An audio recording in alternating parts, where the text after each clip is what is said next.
So hello folks and welcome to another episode of Strange Aeons with myself, Ostrich, Litrix, Neru, and Sevestin the Death Dealer. We were on hiatus for a little bit there, like unintentionally, because people just, and myself included, we're just a little busy with life, but we're back. We're going to play some games. It's going to be good. So, when we last left off, you guys had actually gone to the office of Dr. Lissandro and fought her there-ish. She was already mostly dead, as you found out. She was practically on death's door, blood everywhere. But she still had enough magic to make you attack each other a little bit. You also discovered during that last session that you guys hadn't been there, or during the session before, you guys hadn't been there for the few months like you assumed, but rather for years. So, now left kind of adrift of where you guys are supposed to be heading, what your goal is supposed to be for at least the short term, or maybe it's the long term, who knows. You're standing in Dr. Lissandro's office, freshly healed up, no longer injured. What do you guys want to do now? I'm gonna search the bookshelves to just see if there's anything of any use or interest whatsoever. Okay, go ahead and roll a perception.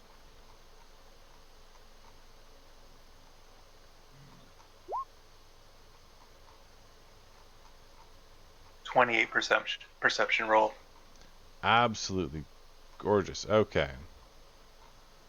So taking a moment to look around, you do find that there are six. Nope, that's not the right one.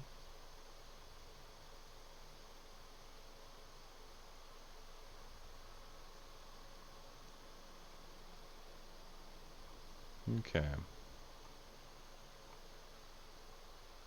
Taking a moment to look through everything, you do find a number of like kind of interesting things. There's a kind of hidden away on one of the bookshelves itself. There's a weird looking brain sculpted wooden box, so you can tell it's wood, has a little latch and a key on it.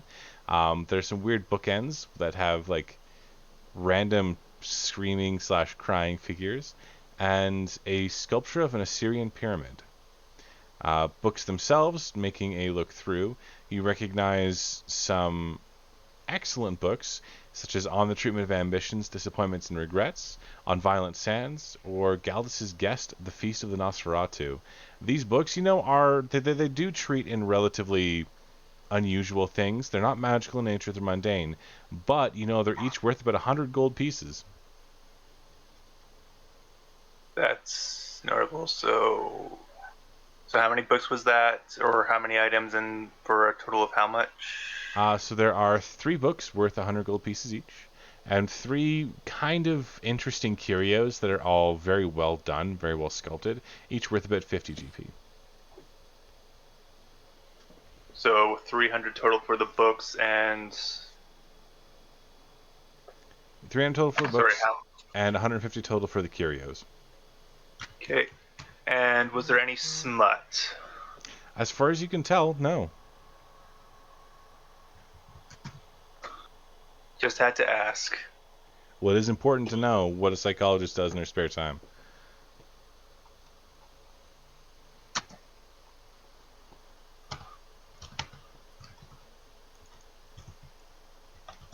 Alright, that's my action for now. So while I'm recording all this down, everyone can do their own things.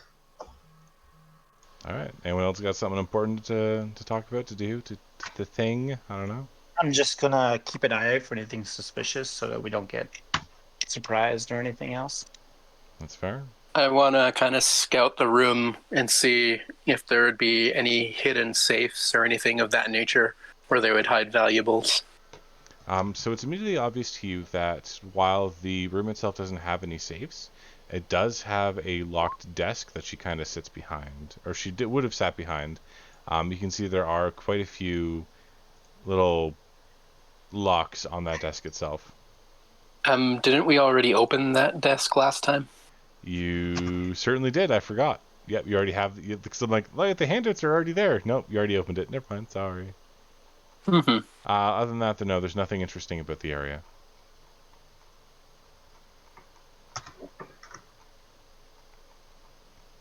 Then I suggest we proceed to the where we were headed down here.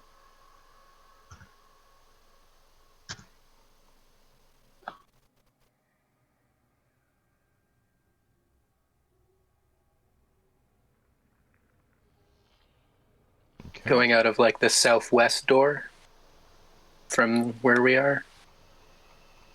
So I'd like to think. Did he tell us what this room here was, Devin?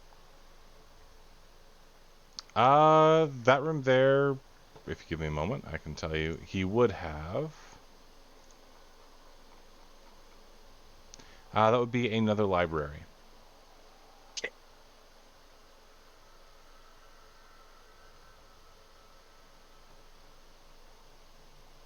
So as you guys go towards the door, I assume you are going to go through it. Shield raised. You kind of take a look. You kind of wait. You push open the door gently just to make sure nothing's going to hop out at you. But it leads to a kind of L-shaped corridor. It seems kind of more like a central hallway. It doesn't really appear important. Although now that you are outside of it, you look back and you can see there's actually a bit of a nameplate that says Administrator Eliej Lissandro right next to the door you just came out of.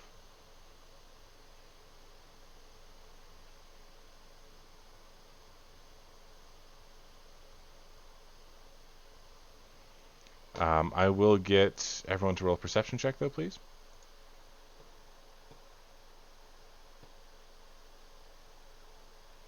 Perception.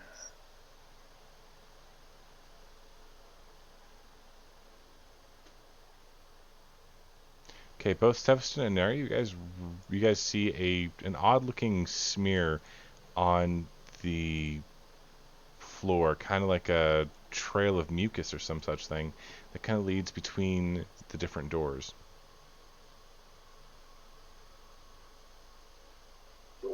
Sorry, I'm gonna be just half a second. Not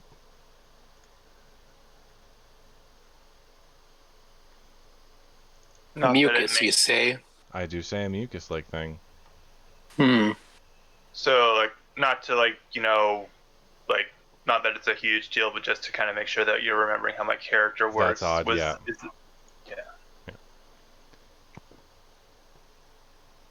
That's fair. Your character definitely would have noticed it as well then. I had forgotten. And as soon as I finished saying you didn't notice, I was like, wait, no, that makes sense. You totally would. Which door did we walk in? Sorry? You walked through this door right here. You're now in this kind of hallway over here. I'm gonna point it out to everyone. Okay. I can't believe I didn't see that. Well, there's 4 rooms and there's 4 of us, so who wants to split the party? Which way does the a good mucus idea. go? Sorry. The mucus goes to all 4 of the doors. Here, and here, and there, and there.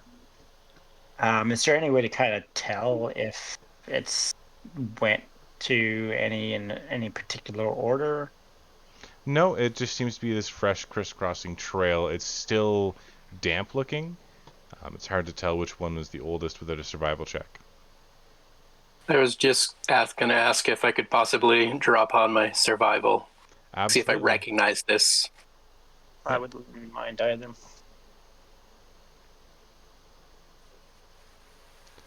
So, taking a moment to kneel down and examine the goop, you can smell the strong scent of some sort of antiseptic coming from it. And as you kind of dip your hand in it to play with it a little, it feels like some sort of preservative or antiseptic to keep corpses fresh. Or preserved, at the very least.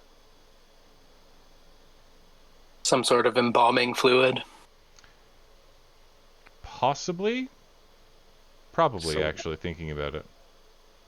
Maybe we're running into another doctor who is dragging bodies in between rooms. Or worse, an actual body that's leaking embalming fluid? And I will, of course, share this with the group as I recognize it. Okay. Are you able to tell which way the fluid may have gone to or come from last? Not in particular. There's no real footprints, just a trail. So it's hard to determine where, like, which is most fresh when they're all still damp. All right. Well, we still want to be checking every room thoroughly, and take it. Mm-hmm. Let's just pick one and get this on with. Okay, I'll Right. head to the first door on the right. Stage left, I guess, from this overhead map. That's fair. So you head towards the door itself, ready to kind of break it down or whatever. The door opens hesitantly, and you can see why. On the inside, the ceiling of the room is collapsed, kind of half crushing what appears to be a table and a well-worn couch. You can see there seems to be some sort of, and this is for you, Ostrich, you can see amongst the rubble there's actually a hand sticking out. Any movement coming from the hand, or is it just a hand? It definitely looks far too pale to be providing any sort of movement, and as you watch it for 10, 20 seconds, then 30, it doesn't move at all, not even a twitch. I'll call my party members forward and suggest that we cautiously remove that whatever body that hand might be attached to. Okay.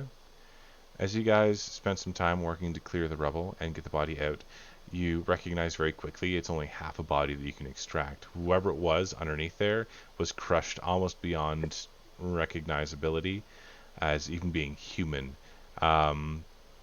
It's more of a red and white smear than it is a person, with most of what's remaining being the upper left portion of the chest and that arm itself that you pulled out. You do find inside the pocket a capped syringe. Seems to have a reddish kind of fluid floating in it. Is it possible to identify it? Taking a moment to look at it, you recognize the kind of fluid that's inside of it. You recognize it as an elixir of life in a convenient, stabbable package. Nice. And do we know what elixir of life does? Absolutely you do. It's a healing potion, essentially. So is that a lesser elixir, or what level is it? If I have to translate it, give me a sec. I can tell you. That's not what I want to do.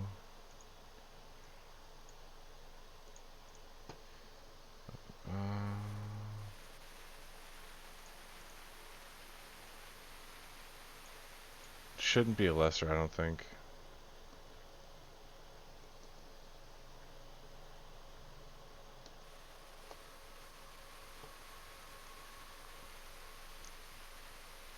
It's a moderate elixir of life.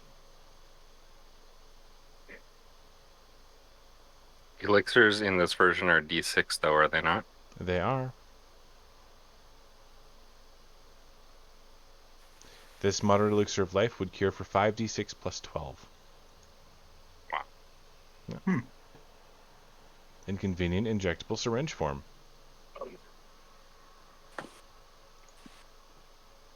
For inserting directly into the heart. Exactly. Or the butt cheeks? Please don't go stabbing people in the butt with potions.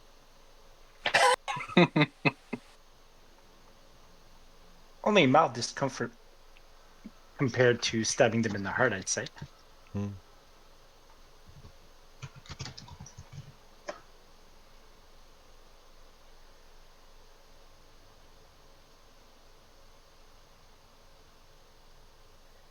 Okay, does anybody object to me throwing that into my inventory, or would someone else rather hold on to it?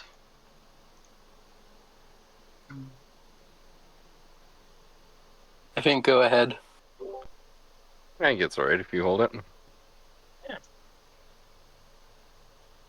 As long as you're going to stab one of us when we're pretty much dead. Also, sorry, just, you said Did you say that we healed up Yep, before you we were started? Yes, I did. Okay. Good to know. I don't think we really suffered a whole lot of damage in that last fight, did we? No, I think she was mostly dead already. Died pretty fast.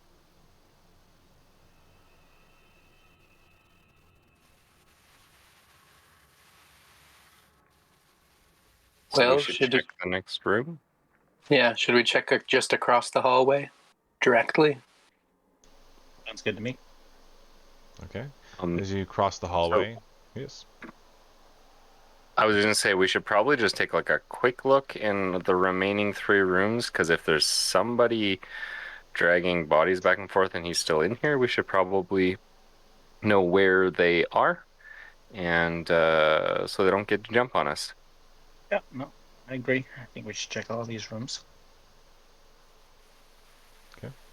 So crossing the hallway quickly, the mucus-like substance still there, not changed. You open it up to find what looks to be a typical physician's office if it weren't for a lot of grotesque anatomical sketches, most depicting traumas and deformities of both the head and brain. You can see a study case that should have had a few display pieces open and completely empty.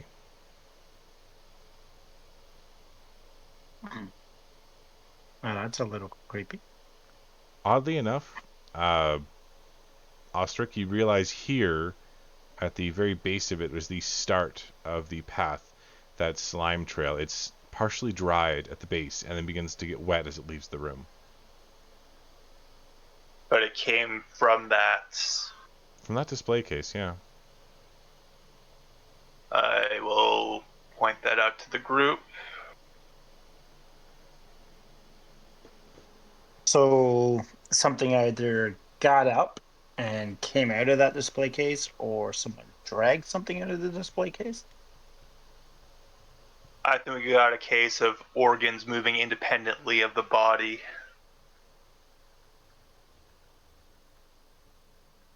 We encountered something like this already once.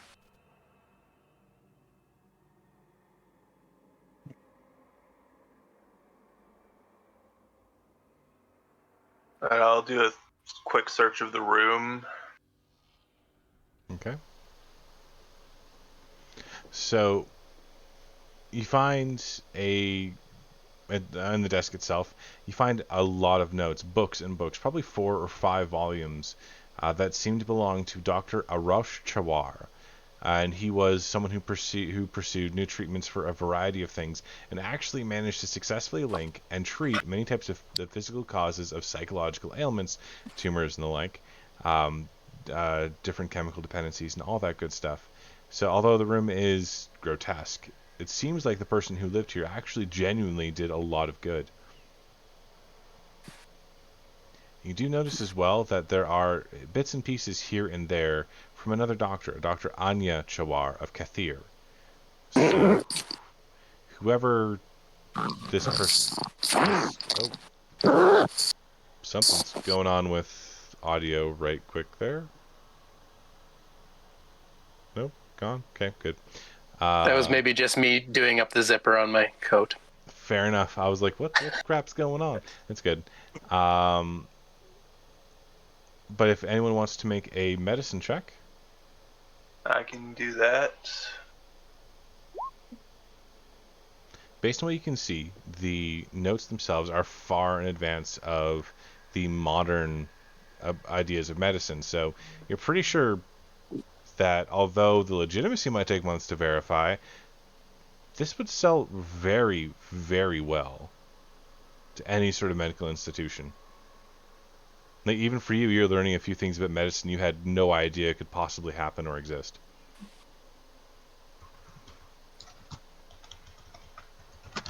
Medical notes.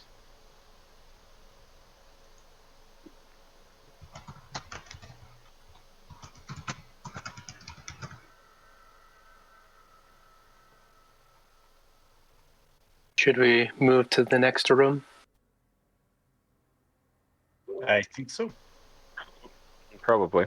Okay, which one do you guys want to move to?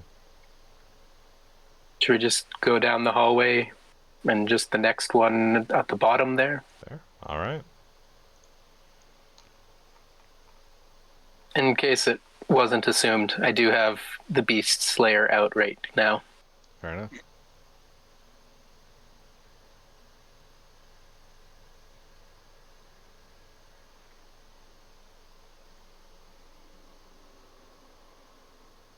I guess I'll go first. Okay. Opening the door, you take a moment to appreciate the fact that this used to be another physician's office, but you can tell that some sort of earthquake or something happened, of course, with this ceiling collapsing and stuff like that. It's been fairly obvious to you folks for a while. There must have been an earthquake or two. You see that there are a lot of cracks kind of scattered all over the place, and standing on a desk, just kind of curled up, are a series of large rat-like creatures, and one of them actually stands up. It's a humanoid rat, as far as you can tell. He looks at you immediately, eyes wide, points, and says something in a low, bestial tone as two massive dire rats lunge towards you. Everyone roll for initiative.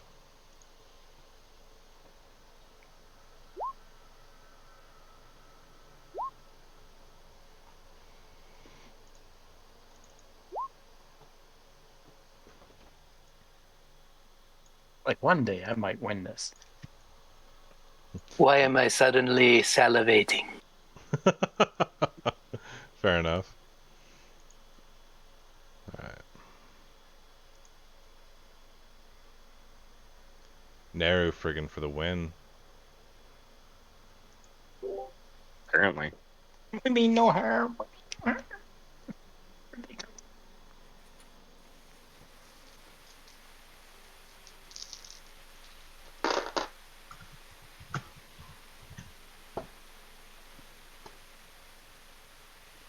Oh, I think I misunderstood when you said. So we're being attacked by two dire rats, is what you said. Yep. And there's a Small... humanoid rat-looking thing standing up on the desk. Correct. Okay.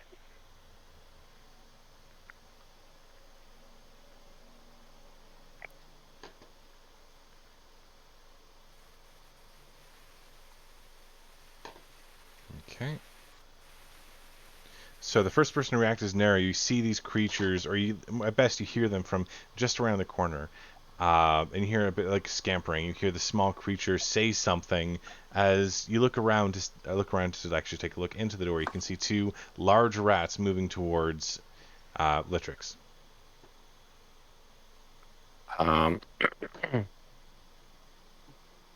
So I am going to cast Bless, which gives everybody a +1 to your status bonus and to your attack rolls. Okay. And that is all I'm going to do. I guess, are we all in the room right now, or some people outside, or what? Litrix literally just opened the door, so most people are outside. Okay, well then I will withhold my movement until people are out of the way.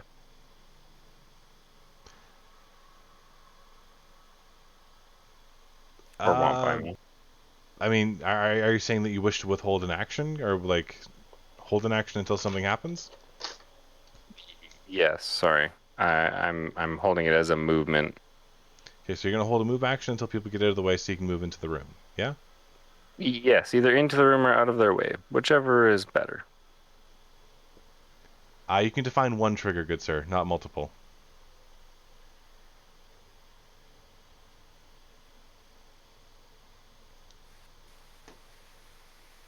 Okay. Well, it's not really going to matter, so I'll just end my turn.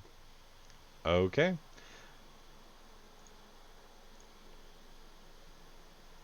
Ostrich, you're up. Seveston is ahead of me. I have Sefton at 16. Was I wrong? Yes, according to my Oh, I Actually, got you no, guys. Yeah, I got you guys backwards. I got Ostrich at. Yeah, I wrote it backwards. Boop. Sorry, Seveston, you're up. Okay. I'll go ahead and try and move past Litrix and tumble through. Absolutely, go ahead.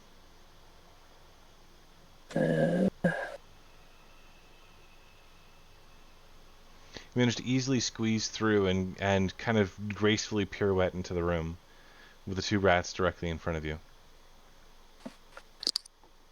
Okay. And then I'll go ahead and try and do a confident finisher on one of the rats.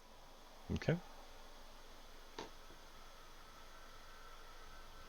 So you attack the rat only to find that somehow it has some sort of armor.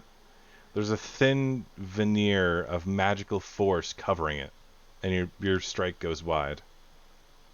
Okay. So then I only do the. Sorry, I need to look up the. I deal half my precise strike damage, so half of 2d6.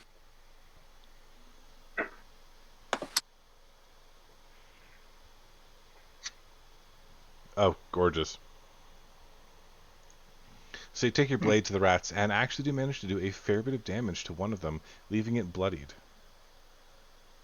Okay, and then I'll go ahead and raise up my blade in a dueling parry. Okay. And then Ostrich? Okay, so is it possible to get past Litrix and into the room without having to do a tumble through, or You is can that definitely squeeze necessary? through the space, 100%. Yes, yeah, so Sevison was just doing that to get his class stuff. Exactly. Yep. So then I'll go in and I'll try to get into a flanking position with Seveston. Okay, you managed to move around one of the rats. The injured one or the uninjured one? The injured one. Okay. And knowing that it's much easier for you to attack someone that's already been injured, you get behind it. Okay, I'll do a device stratagem. Okay. Can I use a hero point? Absolutely you can. Beautiful. Okay, so yeah, so then I'll use my third action to do a quick draw attack against the rat that I just analyzed. So that will be intelligence modifier is 4 plus my proficiency plus 1 because of the bless. So 5, 11. So I believe, if my math is correct, that will be a. I just got to. Okay, so 4 plus 5 is 9 plus. Yeah, so my math is right. That's going to be a plus 10 to that attack. So total of 26 to hit. 26. Okay. So having actually caught the barest glimpse of the fact that there is some sort of magical shield protecting these rats, you get behind and you try to strike from underneath, because you get the feeling that might work, and you actually do manage to pierce into the belly of the beast, dealing X amount of damage? 4 plus Okay. 1. And manage actually to pierce its heart, causing it to kind of expire on the ground directly in front of you. Okay. Then the rat beside you turns and moves toward the creature that just so suddenly killed its compatriot and makes an attack with a 25 to hit That'll hit. and a 12 to hit. That will miss. Okay. It takes a fairly serious chomp out of you, dealing 5 points of damage as it rips and tears at your flesh, and you're forced to make a fortitude save. Okay. You feel a little off, but it's probably just the rat bite, nothing too serious.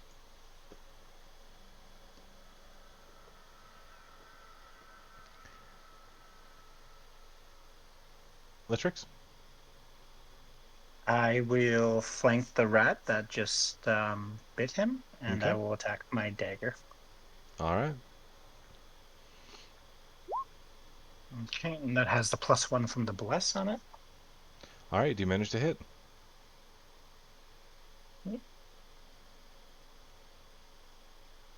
Did the damage not roll? The damage did not roll. No. Oh, that's weird. Okay. Okay. So you managed to, So whereas other people were using just finesse to get around the shield, you use brute force and slam the dagger overhead into the creature, dealing a fair bit of damage. I'll make a second attack against it. Okay. I don't know why your damage isn't rolling as well, but yeah, go ahead and roll for damage. Oh, I know why. Okay. Your second slash manages to take the creature down, leaving just the tiny humanoid rat to face off against everyone. I'd like to make an intimidation check against the rat to You would drop its not be weapons. able to, not yet. You did one movement and 2 attacks. It takes an action to use a skill. I guess I would have had to move. Yeah. Okay. Okay. Then it's the creature's turn. He's going to take a moment, look at the few of you, and immediately what he's going to do is start casting a spell. He mumbles under his breath, raises his hand, and 3 pure darts of force lance towards our lovely, lovely paladin. Champion, I should say. That's 8 points of damage as it strikes you with a series of magic missiles.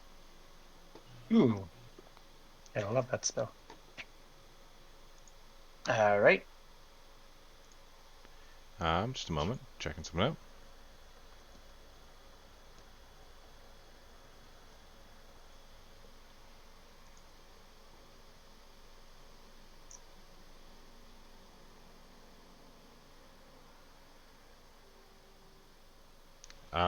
I realize that actually it's going to be a little more than that.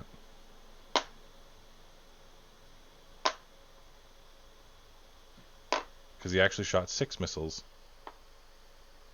An additional 11 points of damage. So a total of 19, 18 damage. Yeah. Okay.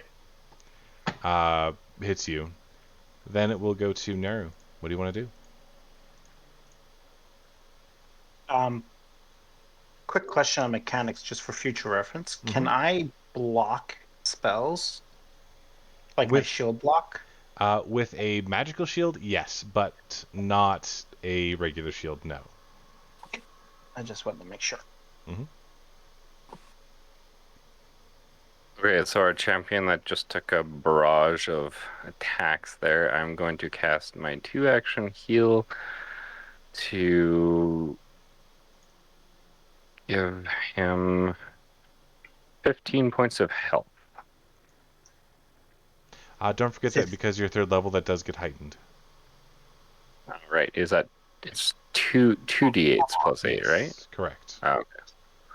Well, then 22 healing. 22. Yep, that makes me seem a little less excited for my magic missiles. All right. So you Thank you, manage good to sir. wave your hand, and a faint blessing, the aura of light from your goddess, rolls over rolls over Litrix, healing them completely. You still have one action, good sir. Am I close enough to hit him? No, he's actually far back on the desk. He's about 20 feet in. Can I move into a flanking position? Yep. So you take your time to step between, moving around the various people in your way, and you get behind the desk, flanking him. Yeah.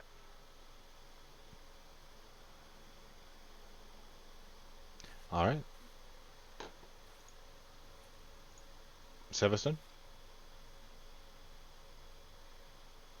Okay, I guess I'll try and tumble through up towards him.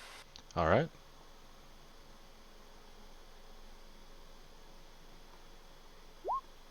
So you manage to move into the space relatively well, finding that you don't You don't take any attacks of opportunity or the like, and you regain your panache. Okay. And then I'll go ahead and try and do the confident finisher on him. All right. You find that, much like the rats before him, he seems to have that thin veneer of magical force that prevents you from really striking him. And being this small, quick, and nimbly creature, for some reason, he seems to be immune to your precision-based damage.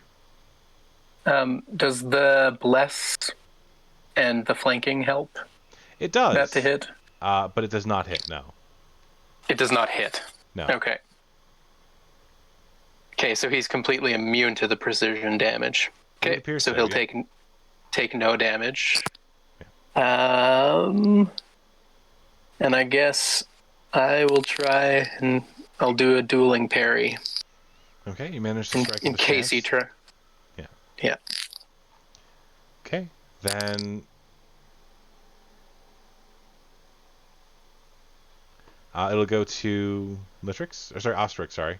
Ostrich, you're up. I will start off with my devised stratagem. Taking a quick look at the creature, his tiny stature and his ability, like he's slightly raised up, he's small, and he's quick. It's hard for you to find a way to attack him. Right. So instead of attacking him this round, I'll just take a turn to do some quick field medicine on my rat bite that I just suffered and do a treat wounds instead. Okay. So you take a moment to patch up your wounds, trying to see if they're infected or not. I'll get you to roll a medicine check. I'll actually get you to roll 2, one for the heal and one to see if you've gotten anything nasty. All right. So first one, and I'm just going to do the basic DC 15 version. Beautiful. Well done. And for my second one, you can tell that those fangs were infected with something. Based on what you're seeing, there's a little bit of sepsis. You're not sure what disease you just caught, but you definitely did just catch a disease. Okay. Then it's 2d8 for the treat wounds, right? Correct. Yep. Okay, and then plus my level because I'm special. So that'll put me back up to my max. And now I know that I'm going to have to get an infection looked at later on. And then that'll be the end of my turn this round. Okay. So the creature in question, the one standing above there, looks around, sees that he's completely surrounded, and there's a small grin that comes over his face, and you're finally able to see his teeth in detail. They're sharp and serrated looking, and he kind of blinks for a moment. One of his eyes goes to a faint milky white. He waves at you and then disappears. Before my action? Oh, sorry, no. You're right, Litrix, you would be up next. Okay. Then I'll just do what I had originally planned. Mm-hmm. I'm just going to do an intimidation check and tell him to surrender and we won't kill him. All right, go ahead. You attempt to intimidate, but as you're going through it, you finally catch the stench of the dead rats, and like it just puts you off enough that you have to cough and choke for a moment. That? Oh, yeah, you can hear a point, yeah. Yeah. Let's try that again. You kind of recover from the coughing and the choking, and still attempt to make that raw intimidation check move in your favor. Unfortunately for you, your image was already ruined by the coughing and choking.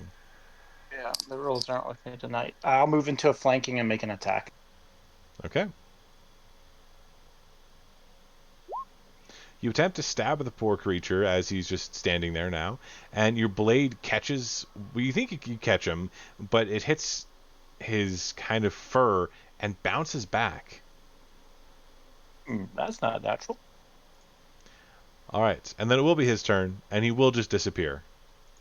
The faint grin.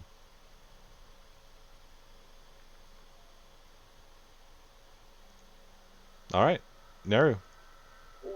Detect magic. Using detect magic in the area, you don't detect him at all. Just so you know, invisibility completely nullifies detect magic. Otherwise, it would suck. Would his character know that? Oh yeah. Okay. Well, then he's got to still be... Well, no, he doesn't have to be right there. I'm gonna, I guess, try to grapple him right in front of me. Okay, so you take a big, like, barehanded swing at the area in front of you. Go ahead and roll the athletics, if you'd like.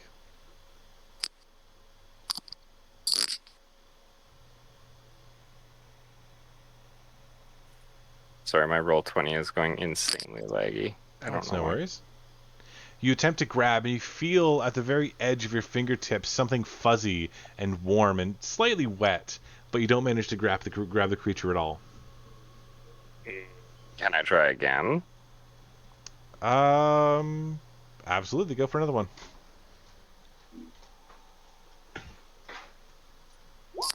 Oh. Can I use a hero point? Absolutely, you can. Okay, so attempting to actually get that grapple on there, I actually managed to touch him fully this time, but he's still far too wily for you to be able to grab him properly. I think that's it for my turn anyway. All right, then Seviston? Can I attempt a scent-based perception check to see if I know where he is? Okay, I will go say ahead and right here as well. go ahead and roll.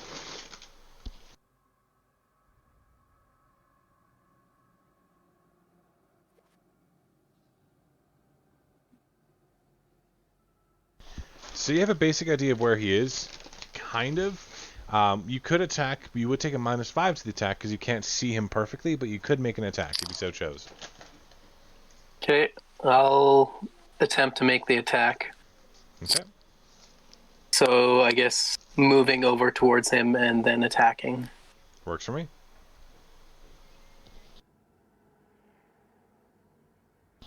Yep. You attempt to strike him, and high or low? High. Okay.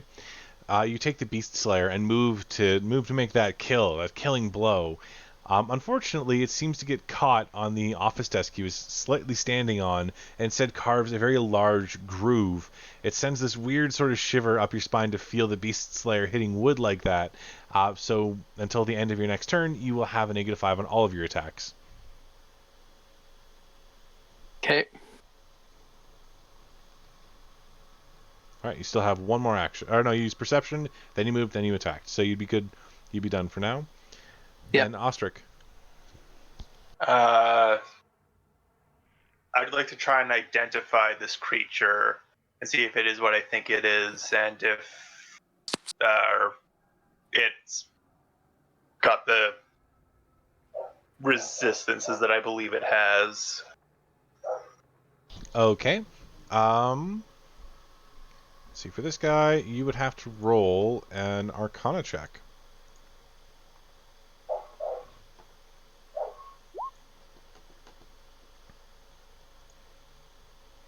That's a 27.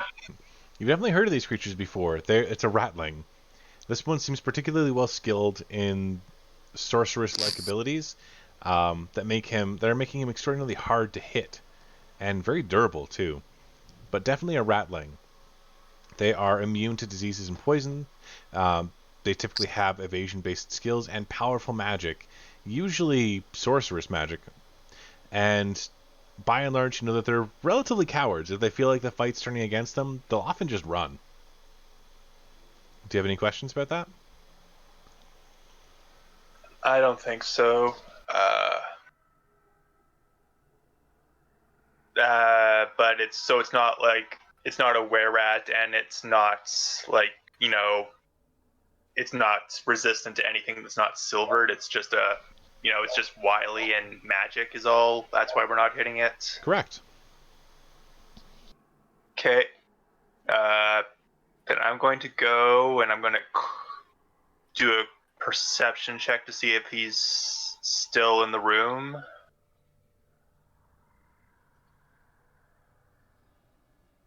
Uh, 19 on that.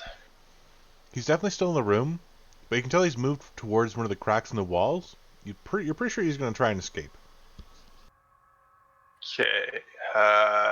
Well, I'm not within melee range of him, am I? I would say you could probably still make a strike with -2, yeah.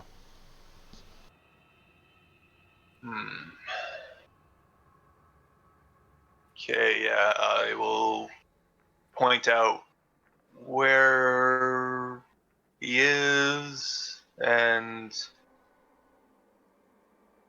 I'm just going to do the basic attack without... Okay, so that's a total of 12. You know that you're striking close to him, but you don't manage to actually hit him, no. Okay. That's all for your turn. We're going to swap over to Litrix. Would I have gotten the gist from Ostrich where he was going and be able to deduce that he was going for the crack? Not having the basic knowledge of what Ostrich does about this creature, you don't know that he would try to escape. So for you, it's just this creature moving away, so they might try to gain some sort of advantage against you. Okay. You could, but I would have got the general direction from him pointing? Generally, yes. Okay. Then I'll try to go off of that and just try to land a hit. Okay, go ahead and attack. So you move over and attack. Okay.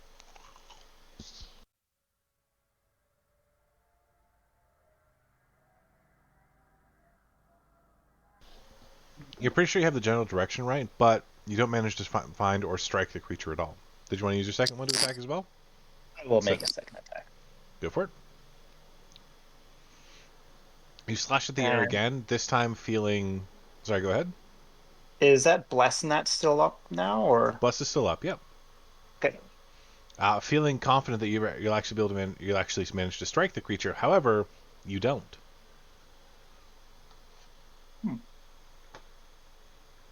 Well, that will be my turn. Okay. On his turn, you guys can actually hear the little bits and pieces of skittering as his tiny little claws move aside bits and pieces of rubble that are too small for you to catch, and you hear a faint huffing and puffing noise, and then absolute silence.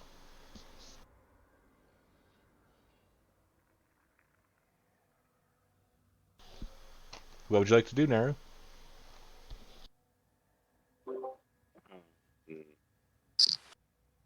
I guess. Would I have been able to see it if he had made it through the hole? Did I see dirt and stuff being shoved out of the way? It's possible, but probably not. All right. Well, then, I guess something. I don't know. I don't know what I can do. I can't do anything. Well, is anyone actually interested in chasing this person down? Because you could try. And can any of us fit through that crack? You could potentially take some time to widen it, yes. But there's always the risk of, with the instability in the area, of causing a bit of a downpour of awful. Okay, well, I don't think it's worth it. if you want to chase, he's gone through one of 4 different walls, which either leads to a hall or a different room. So we just go into the room he went into and potentially find him. Yeah, but I agree. We might just come across him when we go into their next rooms. He has to have went somewhere in the direction we're going.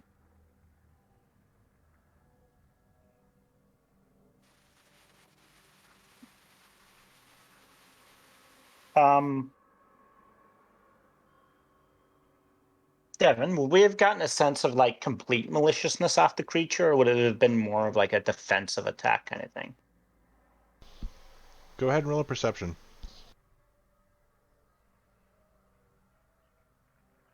Action rolls. You're kind of torn his actions seemed like he was more surprised, but he did seem to take some sort of glee from attacking you.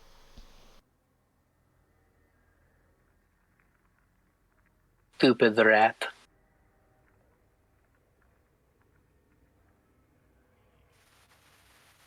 Doesn't look like there's any good meat on the 2 rats we killed. Plenty, actually. Looks like as long as he cooked it, there's probably 3 or 4 days worth of food for a person on them. We safely cleanse those rats? Sorry, what was that? Could we safely cook them? Do we know if we can safely cook them without getting some kind of sickness? Seveston doesn't care. He starts carving up the choicest bits of the rats. With a survival check, you could tell. And Seveston's already, using his blade to gently carve away bits and pieces. Seveston, you actually find when it comes to cutting up a beast like this, your dagger is really good, oddly good at cutting up beasts. Not too surprising, as it's known as the Beast Slayer, but yeah. You managed to have about 24 decently sized rat steaks by the end of it. Guys, I am going to cook these up for you. It will be great. Perfect. While he's doing that, I'm going to do a treat wounds action on myself, or not treat wounds, treat disease action on myself.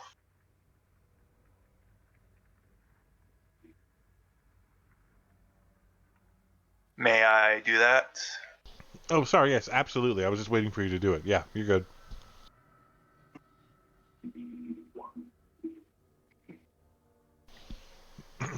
Well, you've definitely helped to bolster your immune system against your next save, and you've identified it as a filth fever. Not horribly, awful, but still not something you really want.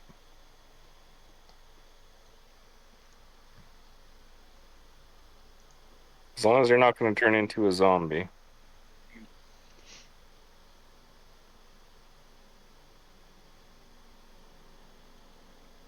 Yeah. The worst that'll happen with filth fever is that you'll pass out and be unconscious for a while until somebody's able to help you. It's not a lethal disease by any means. So that leaves one other room with the mucus trail. Correct. How do you guys all feel about that?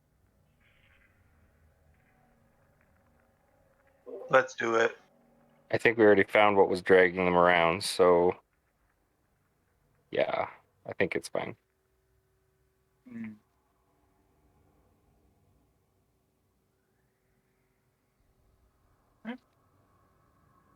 Well, when you guys are ready, I guess we'll check out that room.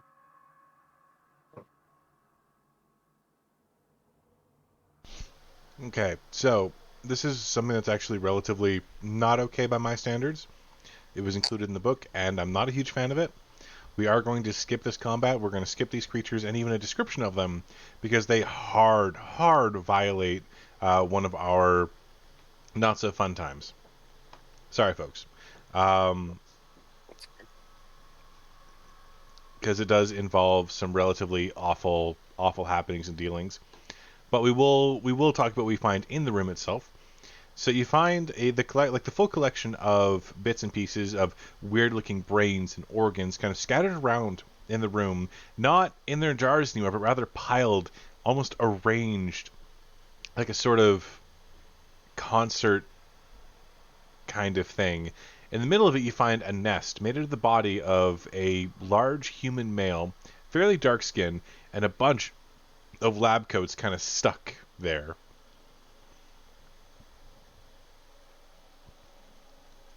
But you now know where the vast majority of those preserved bits went from the display case.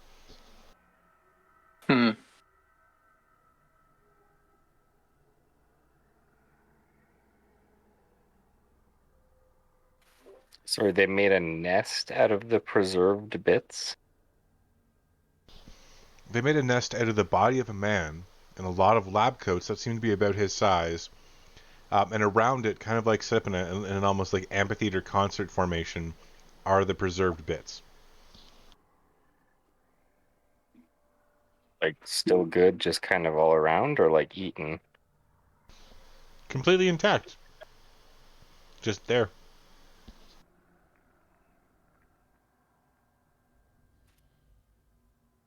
Perhaps some sort of occultic ritual? I'm guessing. Can we do an occultism check on this one? Absolutely, go ahead. One of these days, I will do a skill check half decent. Can I do a religion check on it too? Yep.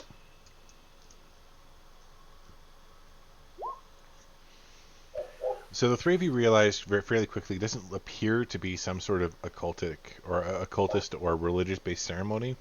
Instead, based on what you can see around the room, it's as well bits and pieces of scattered debris and what looks to be like the leavings of various things. This looks like more of a nest, more of a living space than it did any sort of ceremony.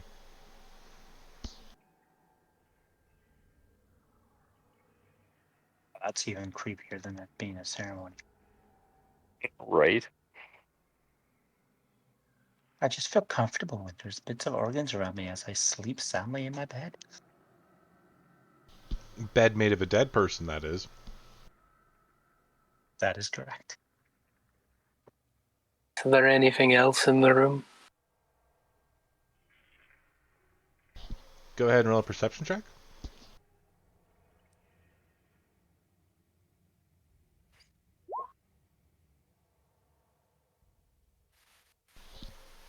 Taking a look around, you do find a name tag on the male body.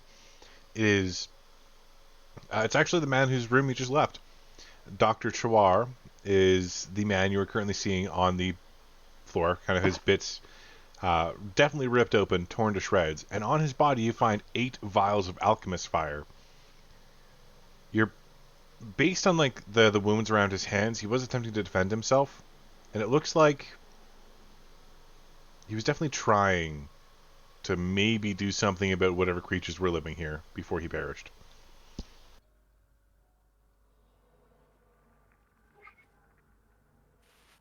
This might come in handy.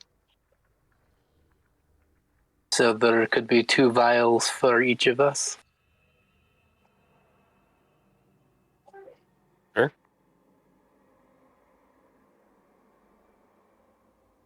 Everyone is good with splitting them. Yep.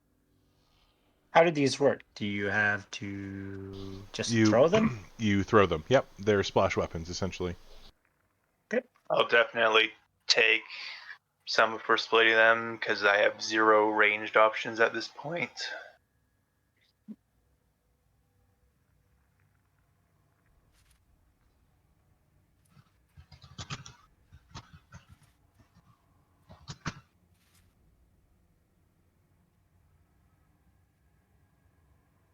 And that was 2 each. Absolutely.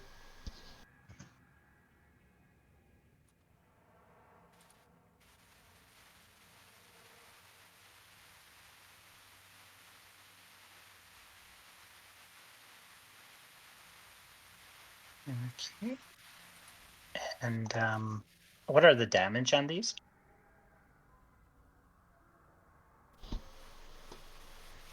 I mean, you can Google it. There is an entire Pathfinder SRD, but give me a second to let you know.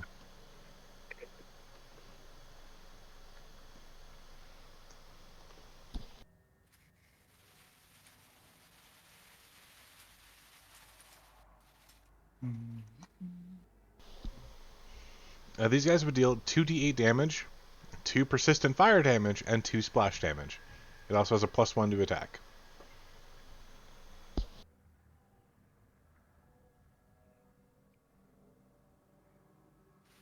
Okay. 2d8 fire. If was that 2 persistent? Yep, to the primary target of the blow. Yep. Primary target. 2 splash.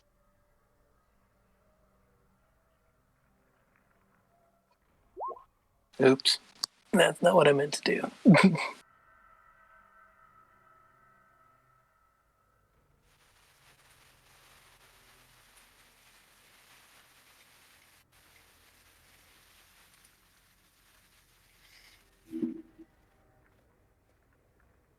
Well, my opinion is if we ever come back this way, should peek our head in the door and see if our little invisible friend made his way back and maybe chuck one of these at him.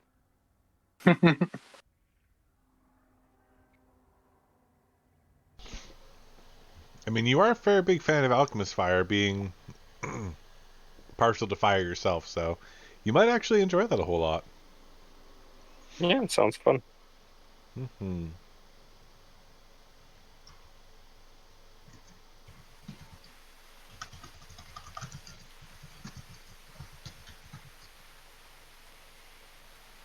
Okay, where do you guys want to head next?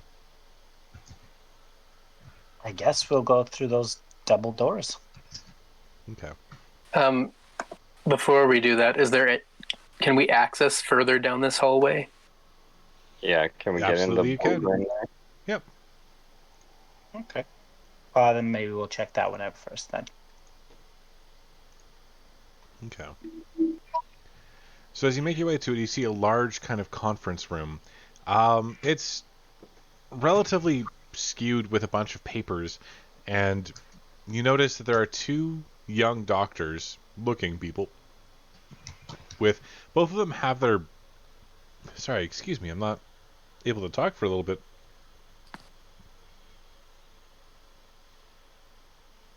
Oh, sorry. You find two doctors there, both of them relatively young looking. You do notice that both of them have the back of their heads just completely bashed in, and their brains seem to have been ripped at terribly. And then, you note that amongst all these scattered notes and things, Ostrich, there is one that has a kind of bundled package with it set off to the side underneath a table where there shouldn't be any of the papers at all. I'll go look at that. Okay. You kind of take a look and you pick it up and you notice that there is a thin piece of wood kind of attached to it. There's a note that says, "Mr. Lance, this is a place of science, not faith. Please keep your religion at home." And you note that on the thin bit of wood, there is a religious mark. It's the symbol of Sarenrae.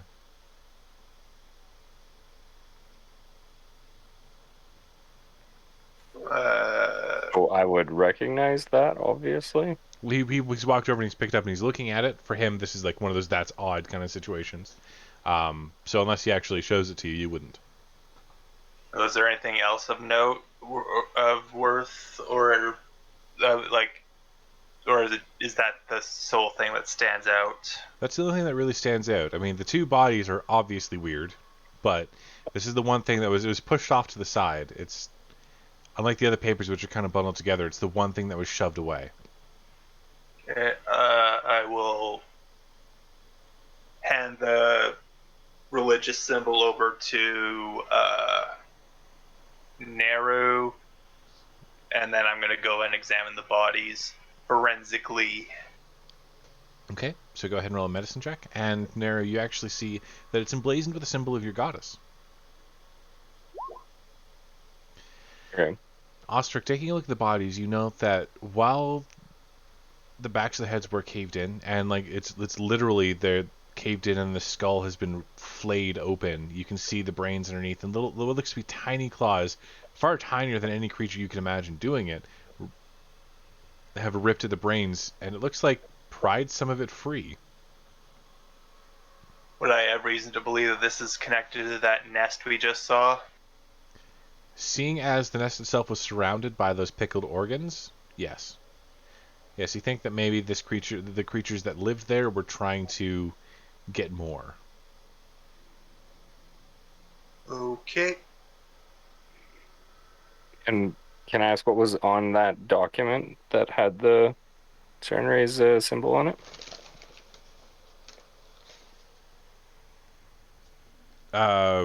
Were you asking me or Ostrich?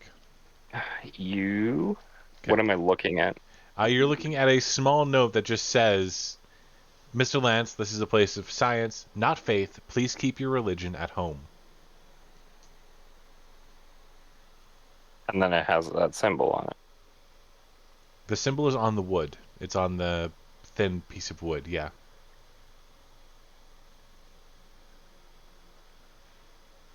And I guess I'll do a religion check to see if it means anything. You do recognize the religious symbol. It is definitely of Sarenrae, and you're fairly positive this is some sort of focus, or maybe it's a wand. It is a piece of wood. Who knows? So can I do detect magic? See if it's magical at all? It certainly is magical in nature, yes. And are you going to take the moment to focus on it? Yes, I will. Okay, taking a moment to focus in on the... Sorry? Nothing, I was going to say yes. Yes, I am. Okay. Taking a moment to actually focus and refine your bits and pieces of divine energy onto the wand itself. You notice that it is filled with a divine sort of magic. Obviously divine magic. It doesn't seem to be any particular spell until you have a momentary kind of glimpse behind the veil and you notice enchantment. It's an enchantment spell of some sort.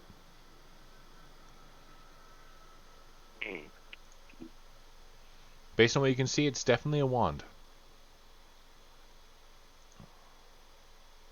Okay. How does one go about finding out what kind of spell is on a wand? One takes either the identify spell or a day to study it.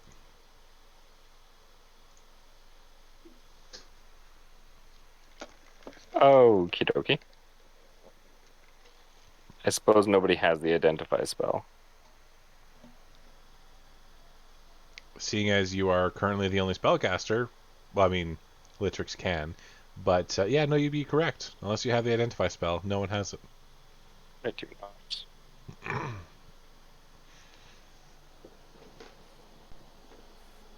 Okay, I guess that's it for now then. Mm-hmm.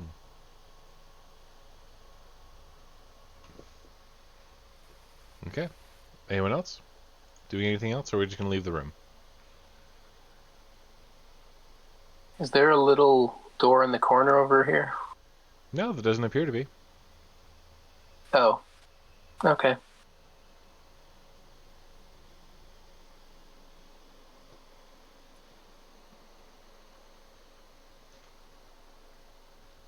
I'll take a look around the room once before I go, Devin.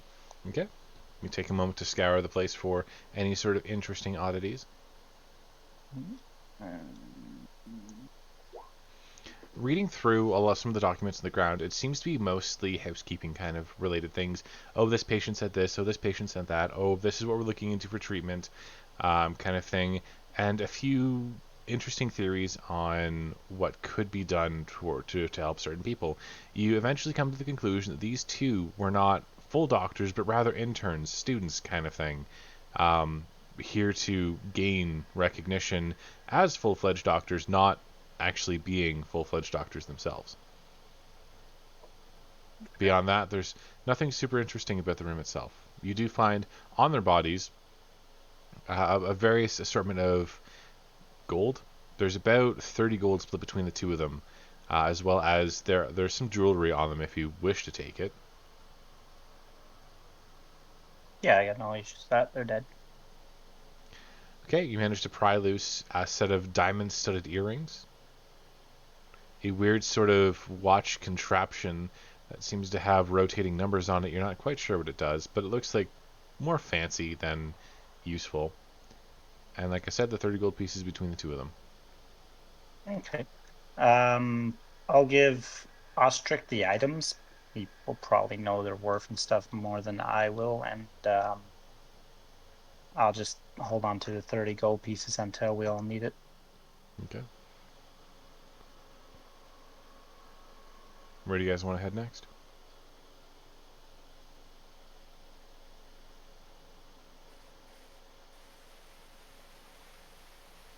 Should we head to the double doors now? Yeah, I agree. Okay, so as you folks leave the room itself and head towards the double doors and open them, you find... I actually have to go up just a moment. You find sagging shelves kind of held together, but what looks to be just dust and an extensive system of rolling ladders ring the library that's full of husky, dull-looking tomes. At the room's center, you can see a heavily worn table surrounded by very uncomfortable-looking chairs. There's a chandelier that just seems to be a mass of iron vines dangling from above. The scent of leather and old paper pervades the high-ceiling space, but so does the faint smell of something more wild, something more bestial.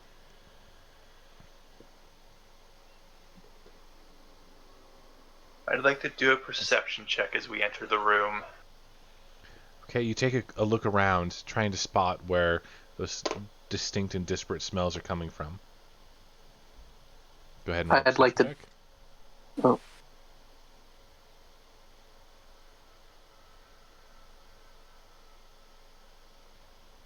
Okay. You were wanting to roll one as well, Sebastian? No, I was wanting to see if I can find a dark corner to slink into. Okay. So you take a moment to kind of go off to the side, and you find, both of you find, something unusual. Ostric, two things. One, Ostric, you notice that scattered amongst the various things here, there's the leavings of small creatures you think probably rats. Based on the scratch patterns and marks, you think there are rats in the room. And you and Sebastian both notice that the lower contents of the shelves have all been scattered amongst the place. Ostric, you realize that there's more missing than there should be. That about half the books that should have been on the lower shelves are not scattered about or ruined like so much paper, but instead are just gone. Was there any kind of like organizational system that might allow me to determine if there were any specific items taken? Based on what you can take a look at, you momentarily look at the shelves and stuff, you can see that they're all done in alphabetical order. Oddly enough, some of them bear the stamp of a nearby university. Well, I mean, for you, what you believe to be a nearby university, what with your memory issues and all. We'll just call it a university in general. So it looks like the asylum has been pilfering from the university's collection for a little while, and maybe just not returning them. But you do notice with a perception check, another one that is, that there's no rhyme or reason to the books that have been pilfered. It's all literally it's the bottom shelf all the way around. It's not just one, it's all of them. And then taking a closer look, you notice that a lot of the leather bindings have been gnawed or chewed through, and there seems to be some sort of pattern to that. You're not quite sure what it is, but there's a pattern to it that bothers you. I will respond, damn it! We should have called them outturns. Oh. I will grant you a hero point. Just for, like, that was, like, aneurysm-inducing right there.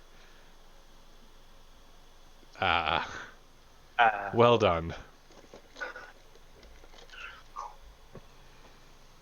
I would like to take note of where the chain or rope is that connects to the chandelier. Okay, you take a look and you notice that, much like there are a bunch of ladders around this room, it looks like there's a ladder that actually leads up to a bit of the shelf, and above that shelf is where the iron chain is connected to.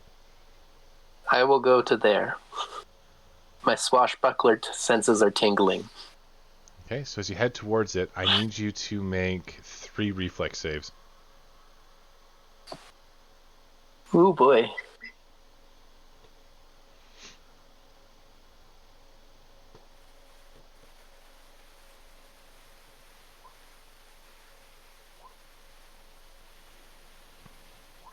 Wait, yeah. Really? Very nice. I said my swashbuckler senses were tingling. That's fair. Must be great to be able to roll above a 15. Yeah. I just want one of those on my skills. I mean, I get a plus 11 to my reflex saves, so... Oh yeah, well So- I get a plus 10 to perception and plus 11 to medicine, and you haven't seen me rolling anything like that. Plus 11 to intimidation, and I get 1 and then a 3 or something. Okay. So there's just this instinct, this thing, this bit inside you that tells you as soon as you touch the ladder that there's danger. And as you leap backwards, 3 large, heavy tomes come sailing from the top of the shelves and clatter against the ladder. One of them actually breaking a rung, the other 2 falling to the floor, not even coming close to damaging you, but still, there's something there. You weren't able to see what did it, but there's something up there. And it doesn't want you up there.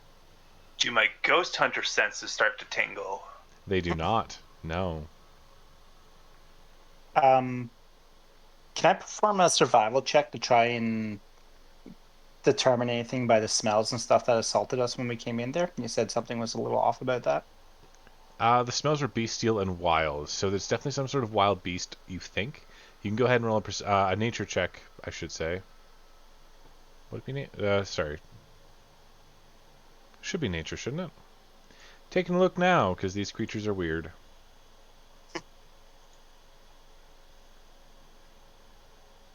Yep, would be a nature check. Ooh. Based on scent, it's hard for you to differentiate between what it could possibly be. It just smells like wild animal to you.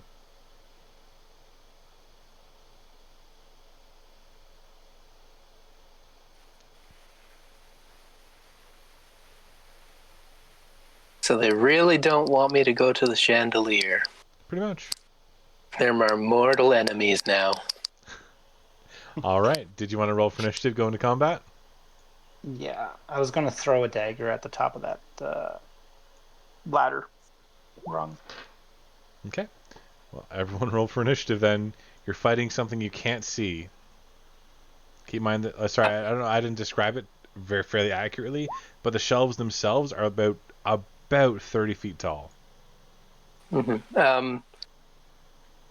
Earlier, when I was trying to be slinky, am I able to do a stealth-based initiative? Absolutely, you can. Okay.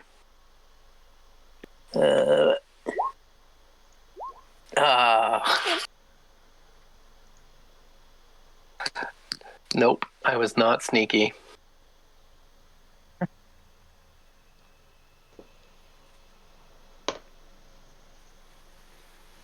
All right. So, Ostrich, you're the first person to respond to this sudden barrage of books. Can I just analyze their trajectory to see where they're coming from, mainly? I would actually allow you to have that based on your initiative.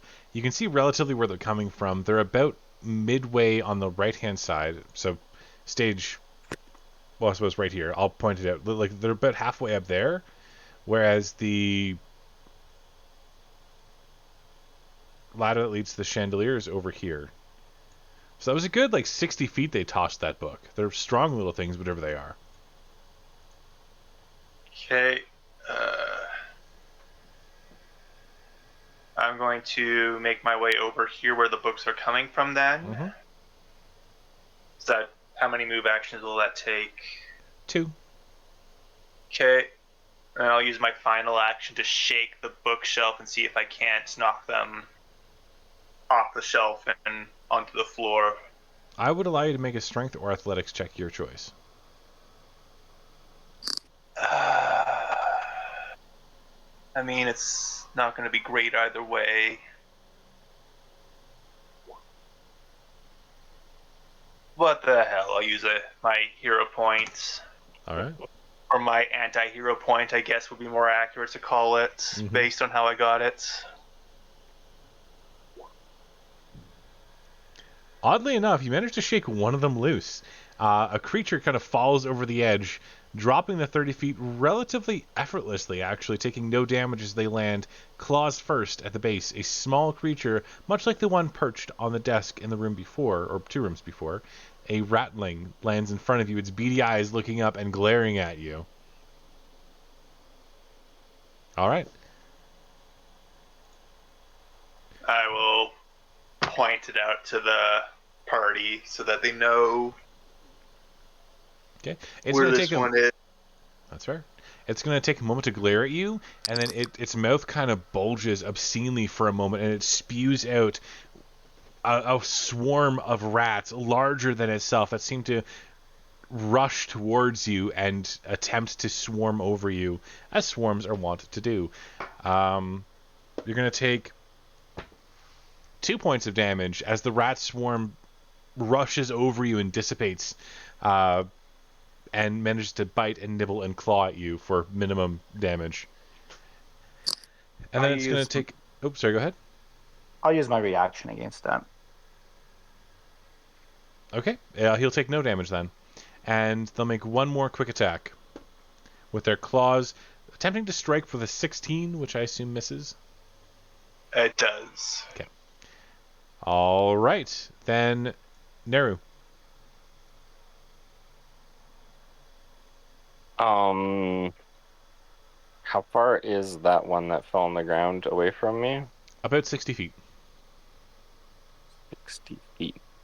Are the walls in this room stone? The walls behind the shelves are not stone, they are wood.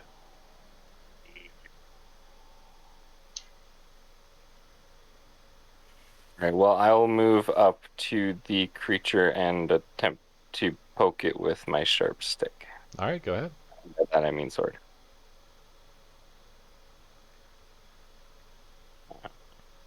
This one? Yes. You attempt to attack the creature, and you can see that you're actually relatively successful, landing a critical strike against the creature and completely obliterating it from existence. It's definitely dead.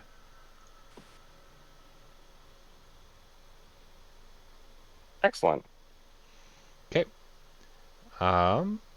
Then another one peers over from the top, and you guys can now see them relatively clearly. It aims up a shot and drops a heavy book on Ostric's head. That is an 18 to hit. That hits. Okay. The heavy book falls the 20 or 25 feet before it hits you, and manages to strike you for 5 points of damage, solidly a blow on your head, which seems to daze you slightly. And then you see another one peek over the edge, and this one lining up a shot to try and hit Neru as it drops another heavy book. That is a critical hit. It probably hits me then. Knowledge hurts sometimes. Alright, okay. I rewarded the first one. I'll reward this one too. That's another hero point. That is 12 points of damage as the book catches you just above the eye, nearly concussing you. Litrix? I'm going to move over to the shelf and just knock the whole thing down with them. Okay. So you move over to the shelf and attempt to rock the entire thing. Go ahead and roll a strength check. Out at athletics? Or athletics, yeah, your choice. One of the two. Okay, I will get Ostrich and Neru and Litrix, all of you to roll reflex saves.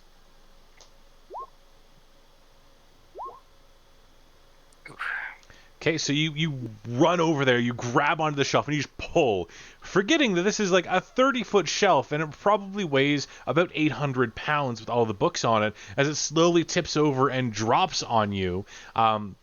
He managed to get out of the way, but neither Ostrich nor Neru fully get out of the way before it lands on them, dealing...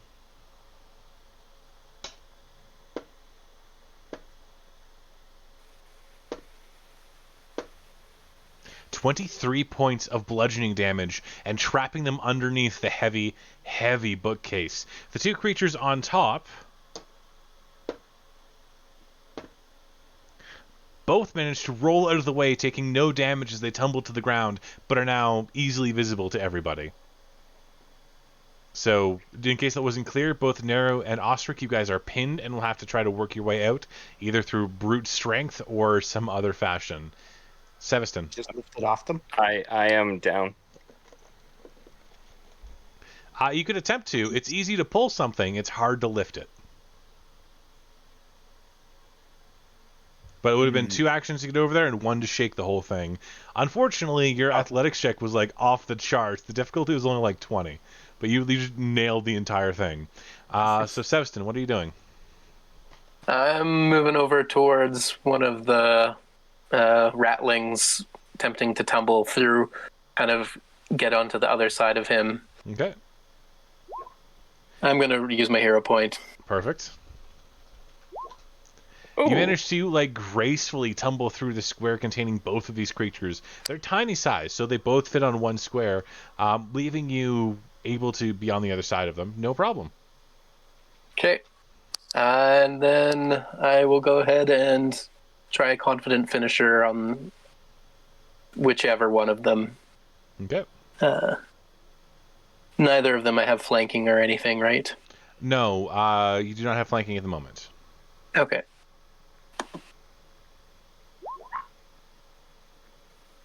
Okay, you strike at them. Go ahead and roll your precision damage.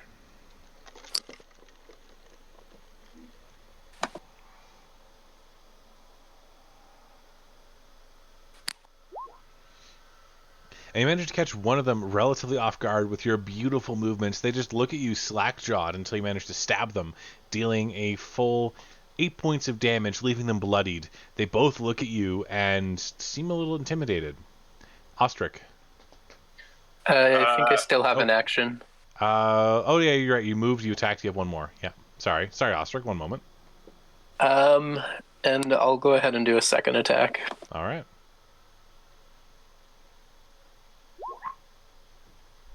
Wow, that is a beautiful amount of critical damage there you got there. I'm very confused. Why couldn't that have been the first attack? Right.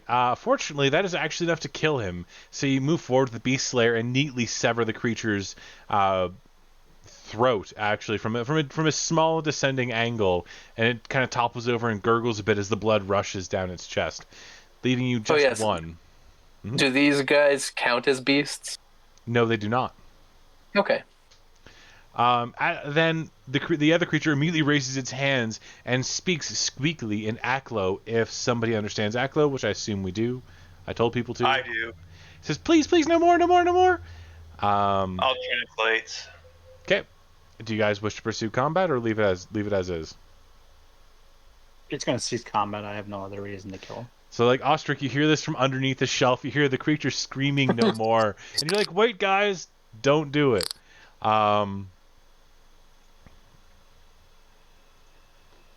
Okay, if he's surrendering, I'm going to pick him up by the scruff of his neck.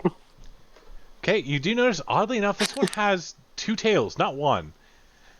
And is definitely dressed in a way that would mark her as female. But, Ostrich, you get to go first kind of thing. So it's the end of combat, but how do you want to try and wiggle out from underneath the oppressively heavy 800 pounds of books and shelf? So I can't do anything at all until I'm free? Essentially, like, you can try to brute force your way out, or you can try to, like, slither your way out with a dex check or something like that. But it's up to you as to how you do it. You do note that Neru is beside you, and they are not moving. Yeah, I'm only at 4 HP. So, do I have to, get out from under before I can do first aid, or do I have to get out first in order to do that? I would say that pinned as you are, you can't move a whole lot. You could probably do a treat wounds with a higher DC. I would say it's a 20 instead of a 15, and you might be able to help, yeah. At least stabilize them. I'll get out first. Okay. Acrobatics. Can I help him if combat's done? Not quite yet. So you attempt to writhe and wriggle your way free, but it's too heavy and it pins you. You manage to move maybe a foot, but you're still nowhere near to being free. Neru, I need you to make a flat check, please. Just a D20. Yep. Whew. Okay. Litrix, you can take a moment, you can take a look at the shelf, you notice that your friends are definitely caught underneath there, and there seems to be a small pool of spreading blood. Yeah, I will use lay on hands on Neru. It's a 30-foot bookshelf that you leapt backwards from. You can't reach them. Okay, then I will have to lift the bookshelf then.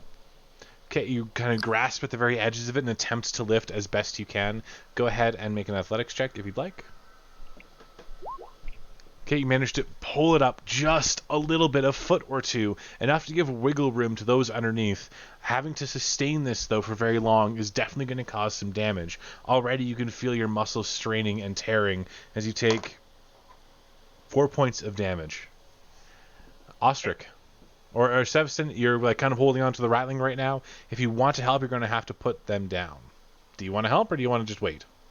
I toss them to the side. Okay. I'm going to try and dive in underneath towards our downed comrade. Okay.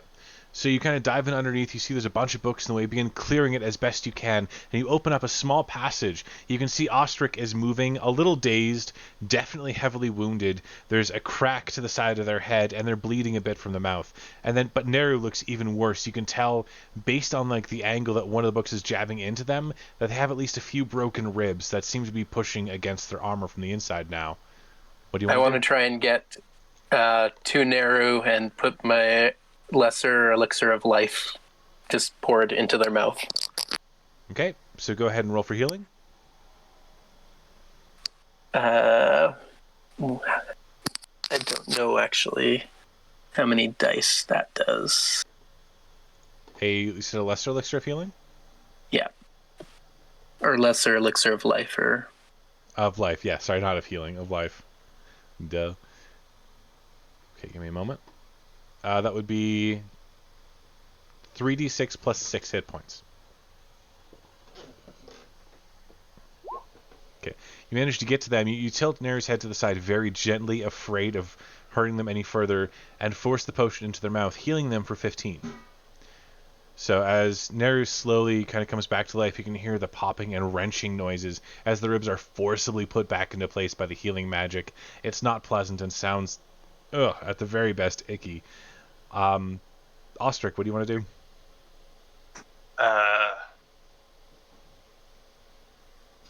I'm gonna start crawling out, and I'll try to drag Neru with me. Okay, so you take a moment, you reach over, you grab Neru, who's slowly starting to stir to consciousness, by the arm. Seveston's far enough out of the way, you're able to begin pulling Neru with you. With the three of your actions, you're able to get to like the very lip of the entrance, and you can either move out yourself, or you can pull Neru out. It'll give you the option. I will push Neru out first. Okay, so you shove Neru out, they kind of tumble and roll a little bit. You're still underneath the bookshelf yourself and feeling fairly tired. It's difficult to continue on. Neru, you're now conscious. You are awake. You slowly, groggily come to. You can feel a hard, heavy pain in your side and a faint wetness inside of your armor. What do you want to do?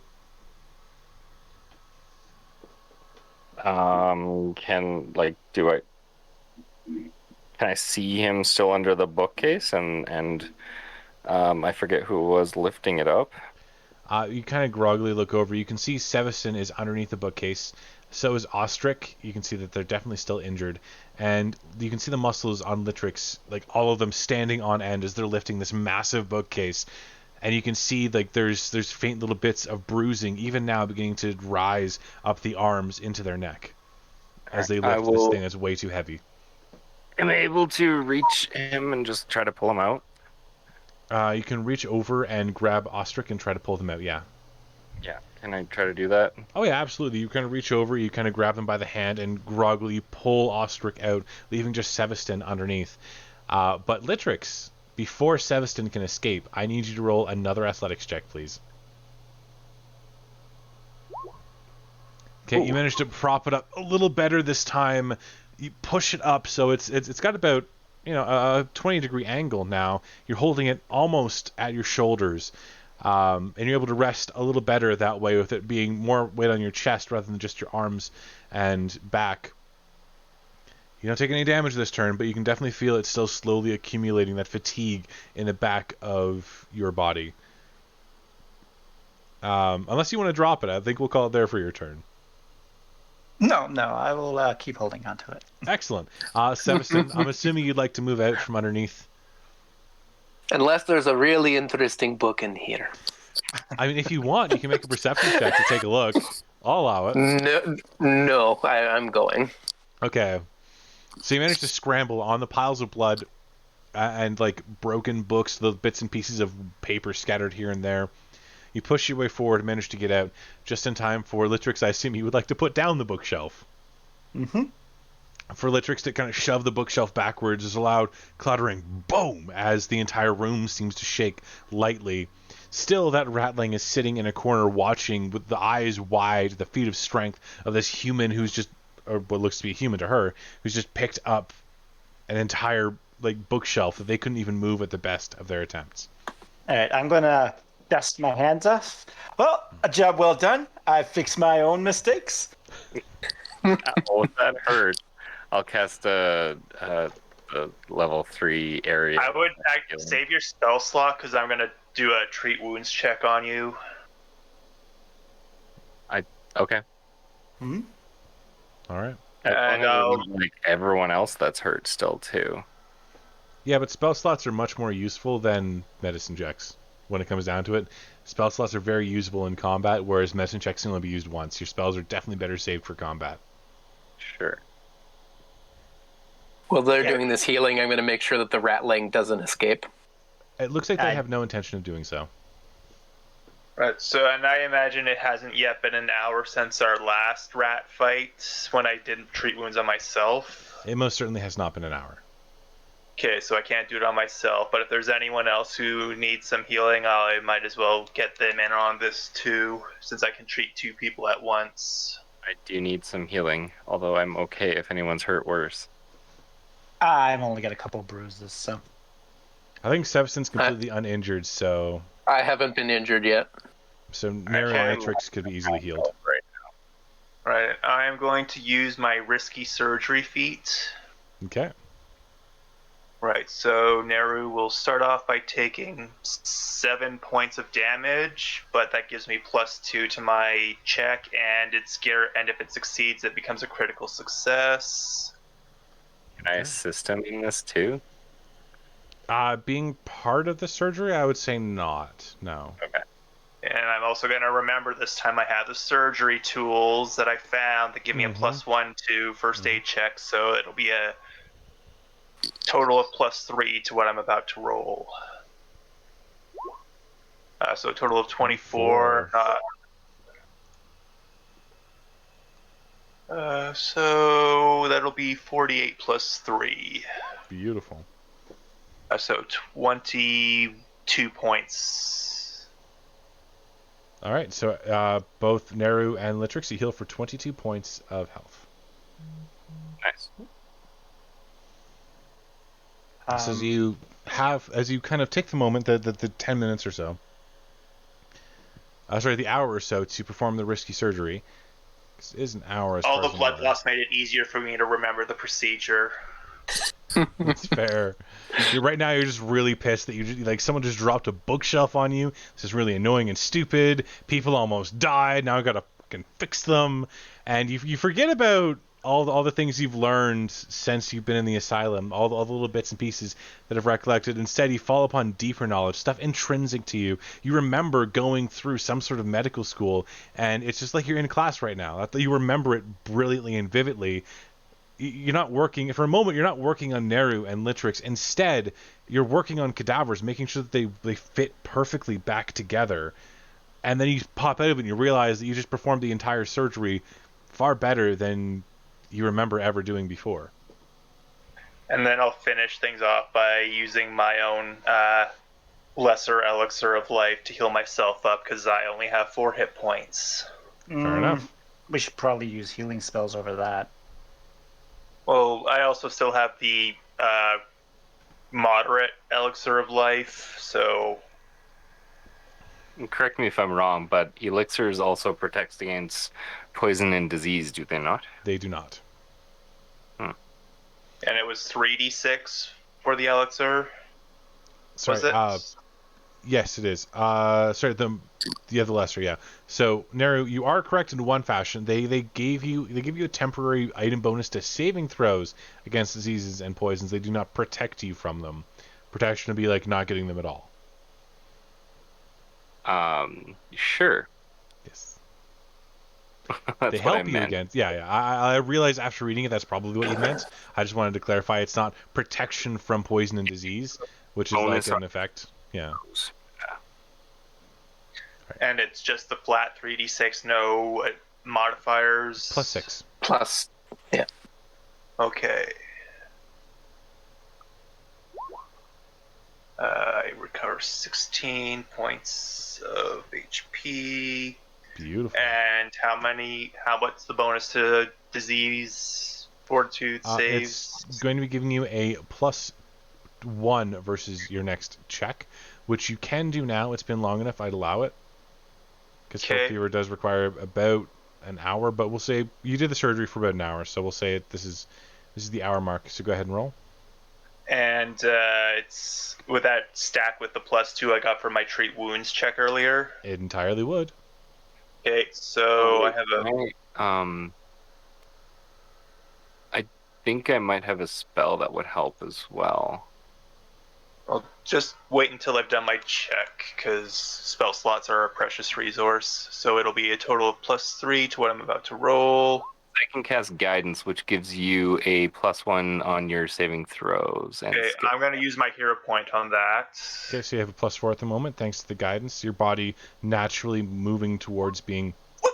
Oh. Oof. How does that happen? Way too often. Roll20 doesn't like you today. I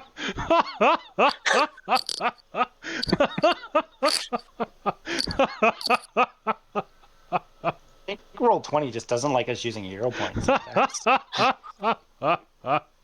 Like, what the ever-loving fuck is that shit?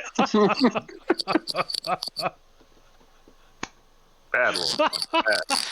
You know what's real bad? With your +4, that's an 11.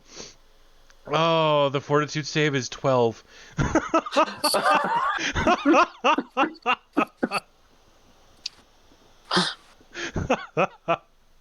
Oh my god, sorry. Oh my god, that hurt my lungs. Okay, I was trying to hold in the laughter and I just couldn't. All I can say is this Ratling was very confused. Yeah, people lifting bookcases, someone bringing someone back from the dead. Doing surgeries. All right, so the Filth Fever actually pulls in full effect. You end up taking 3 points of dex damage and 3 points of con damage. Ouch. Yeah. All right, so 3 points of dex and 3 points of con. Yes. All right, so that puts my dex at 9. Wait, no, that's minus 3. And that's going to put my constitution at a 7. Okay, and you fall back exhausted. The Filth Fever obviously raging through you far worse than you ever could have considered. It actually happening to anybody, really. It hurts a lot. So that is it for that. The Ratling looks up at you, realizes you're infected, and kind of walks up to put hands on you. Do you let it? Sure. Okay, it touches you a little and just kind of pokes and prods at areas it think might be a problem. It pulls a small vial out of its pack, small for it, and even then for you, it looks at you and realizes it's probably not going to cut it. Well, it's going to be a lot better than 2 natural ones in a row. It's fair.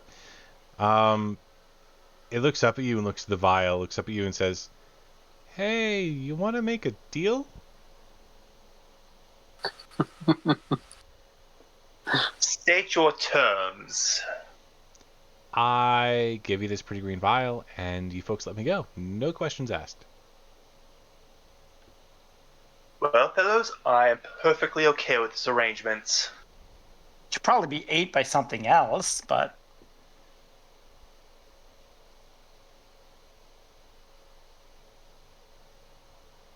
We're good? Yeah, we agree? It's good? Yeah, Okay, she hands over the tiny vial, and when I say tiny, it is actually tiny in size. It is smaller than your pinky.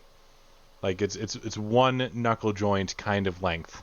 The cork is extraordinarily tiny. You'd have to pry it off with a pin, which she actually realizes. So she like pops it open and hands it to you, and she says, "Look, it's not going to make it go away entirely, but it's probably going to save your life next time you feel a flare-up."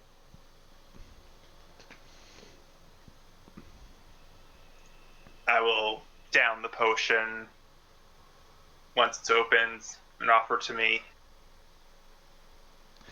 Okay, so there are a few things I think we should talk about. First of all, my name is Jenny. Don't really need to know your names, but I figure you're biggins. You probably want to know mine before trying to kill me again. So have you seen a magic castery version of me hanging around? If so, Yeah. his name is Ratch, and would you mind possibly telling him we found a way back so he doesn't have to stay up here? I've been trying to find him for forever, but he just disappeared. I don't know where he went to. Yes, disappearing seems to be something he's rather good at. Very much so. So if you could just please let him know that I'm here in the library and we have a way back, that would be lovely. And please try not to kill any more of my people. what was your name again? Jenny. Or Two-Tail. And the disappearing guy is Ratch? Yeah, his name is Ratch. He's kind of the boss tyrant. That's a new word I learned reading in the library. Tyrant. I like it. We'll let him know. Perfect. If we ever see him again. Yeah, of course. So, I'm not sure if it'll work for you, but look, if you do manage to find him, tell him that we definitely owe you the secret item, and he'll know what I mean. It's a little bit of magic. I think might suit you big folks better than us little folks, and maybe you won't be tempted to kill him if you know that he has a secret item to give you, right? You big people like payments, yeah? Yeah. Or just friendly people. Right. Friendly. Thanks. Friendly little people. Just They running don't up into attack our space and not saying hello and trying to climb up to kill us and dropping bookshelves and killing my friends. I mean, I tried to climb a ladder and you guys tried to beat me to death with books. Hey! Those weren't meant to kill you. You just went up and killed my friend like it was no big deal. He attacked first. Well, of course. What would you do if something 10 times your size walked into your room, started parading around doing all sorts of random shenanigans, and then walked up to the only area you found to be safe from the monsters prowling this entire, place, this whole area? What would you do? Hide. We were. Then you came up to our hiding spot. I mean, I'm sorry. I know not supposed to be angry because you people are big and scary, but look. Why don't you just ask first? Be like, hey, is there anyone in this room? Do we have to be worried about anybody?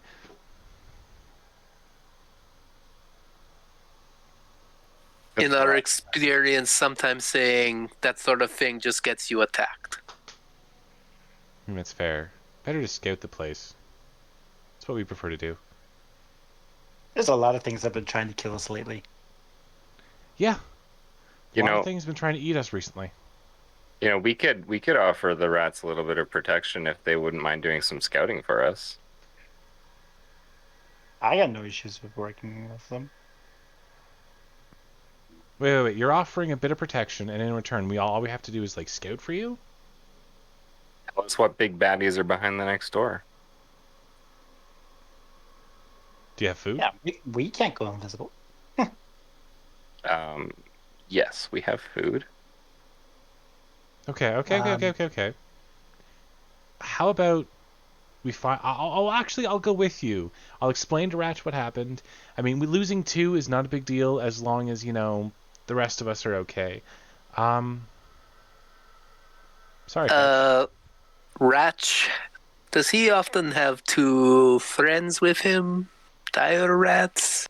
Oh yeah, that's lefty and righty. They're his bodyguards. Yeah. Former bodyguards. Oh, he's not gonna like that. Well, perhaps you can talk some sense into him. I think maybe we could. Yeah. Convince him to be less of a tyrant.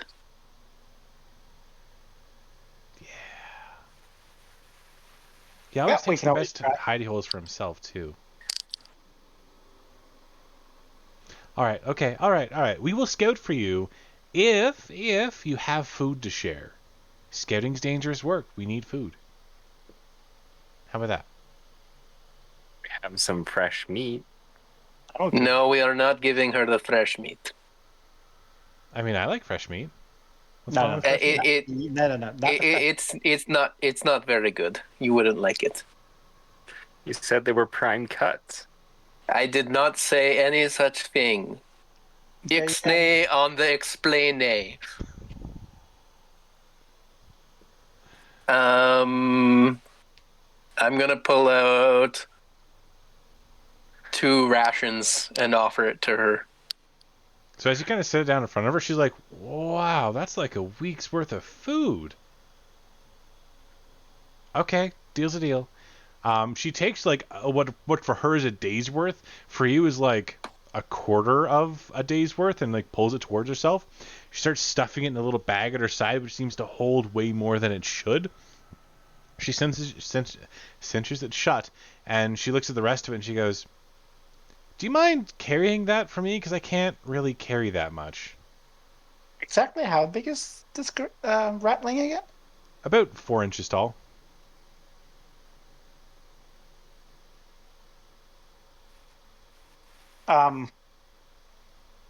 Guys, I think we overlooked something this whole time. What do you mean? How'd you throw those books at us? Oh, that's easy. And she walks over and picks a book up in one hand. I just threw it. Cool. Okay. Nothing wrong with that picture? Not. I assume that because of my earlier knowledge check, this doesn't surprise me at all. It definitely does. Ratlings are supposed to be weak, but with your perception score, it's not hard to notice. She's wearing a set of gauntlets that are oddly potent looking. Do the other 2 that we killed have gauntlets? No, that was just me. Just Jenny Two Tails. That's me. Okay, that's okay. Jenny, did you perhaps learn the term usurper? No, I don't know that one. I'll have to tell you about it sometime. Okay, I like learning new things. That's how I got Yes. these, and like when she clacks her hands together, they make an audible crunch noise. I found these, and I thought they'd be really neat. But it's weird what you can find when you're wandering through the warrens and not paying attention to the here there be danger signs. You know? I like exploring. It's fun. Yay. Yes. Moving on, I think. Let's get going. Okay. Actually, I'm thinking of ending it there for today, folks. You've met up with Jenny Two Tail. You're all injured. Some of you are injured, at least. And we've had a bit of a good 2-hour session. So we can pick up next week if you guys would like and kick all of the butt there. Sounds good. We're just kind of getting close to the getting back to where we were. Yeah. Yeah. So for everyone who's watching, thank you so much for watching. Have an excellent day, my goblins, full of adventures. Bye.